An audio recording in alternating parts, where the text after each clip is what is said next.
And then that segues us into, hey, I'm a believer in getting to numbers that are on paper. Yeah. Right. And I tell all the clients that, I said, if we can get to numbers that are on paper, I think you're going to get a better comfort zone if it either works or it doesn't. Yeah. Right. So that's when we get to our home cost sheets. So it's getting all that early research in, and then really being able to get to a point where you can actually say, okay, we're zoned in enough where we know where we want to build. We know approximately what we want to build, and we have an understanding of the amenities that it's going to come with. And, we always tell people, you're going to add things. You're going to customize this home to make it badass, right? No, true.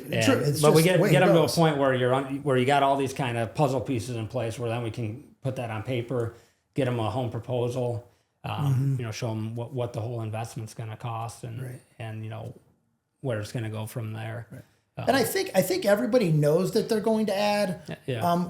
We don't need to know. We know people are going to add. I mean, I don't think today, we've been building 38 years now, and we haven't had anybody not add, right? And I think it's the way it is, right? People want nice things, and when we can afford nicer things, we get them, right? And so not that there's ever endless budgets, but it's good to have a budget set up front. It's good to zone in on that budget, like at least be in the ballpark of where where you think you'll wind up. Like, and we like to be exceed, transparent right? too. Like, hey, if, we're building this cost sheet out there, we oftentimes we'll try to put some allowances and stuff in there for clients that, for things that they know are kind of their non-negotiables and stuff that they've already thought out that they want to incorporate in the home. Yeah. But also have an understanding of like, hey, have, plan for those things that you're going to see on Etsy or well, not maybe Etsy, but like Houzz, Pinterest, and all those. Etsy is a big one too, though.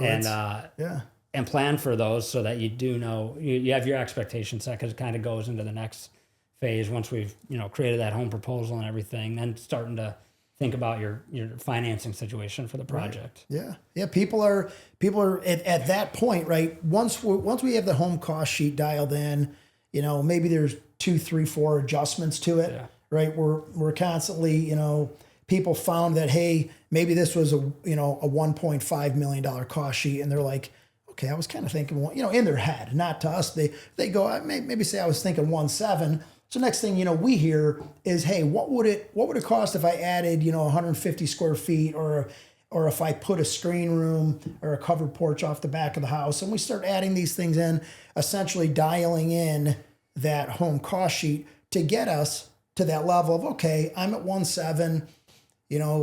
Let's just say you have 20% down. We have these conversations with the client all the time. How much cash you looking to put in.